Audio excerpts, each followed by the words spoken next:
On va parler éducation dans ce journal. L'Université catholique du Congo-Brazzaville sera opérationnelle en mars 2024 avec la mise en service de la faculté des sciences et technologies en mission dans le Kwilu. Bruno Jean-Richard Itoa, président du comité de pilotage, du dit projet, a visité les différents compartiments de cet alma mater. Regardez.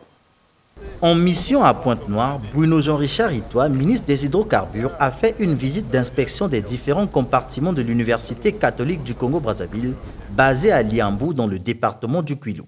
Cette université à vocation scientifique pourrait être opérationnelle en février ou mars 2024 avec la mise en service de la faculté des sciences et technologiques.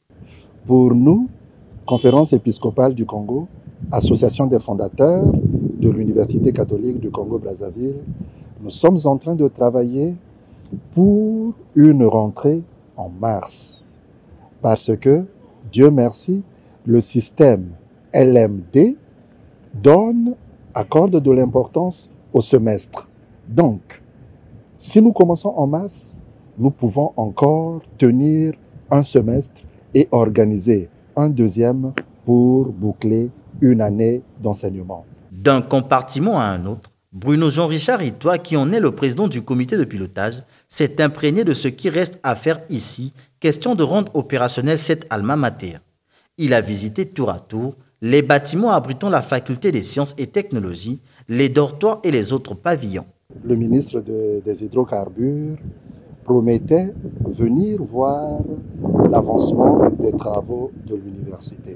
Aujourd'hui, il a dû se faire violence pour qu'il vienne voir de ses yeux le niveau d'avancement de ces travaux. Parce que le ministre des Hydrocarbures est en quelque sorte le représentant du gouvernement congolais dans l'exécution du projet. La mise en service de cette université, avec l'apport des sociétés pétrolières opérant dans le pays, permettra d'offrir aux jeunes un cadre propice d'enseignement supérieur en phase avec les défis mondiaux. Ici vont se côtoyer les étudiants des différents pays de la sous-région en quête des formations qualifiantes de qualité. L'accent sera mis sur les domaines des sciences et du management des organisations.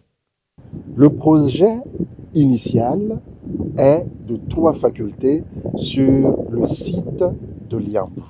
Parce que c'est un site de 10 hectares.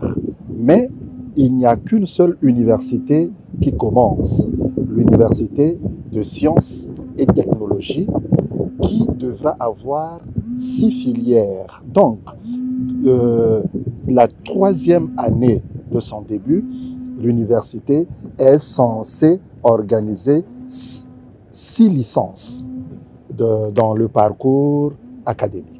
Voilà un peu l'offre que l'université présente à la jeunesse congolaise. Bâtie sur une superficie de 10 hectares, l'Université catholique du Congo comporte des salles de classe, des amphithéâtres, des espaces de restauration et un campus pour loger les étudiants. Elle est le fruit d'un partenariat entre le gouvernement congolais, la Conférence épiscopale du Congo et un consortium des sociétés pétrolières.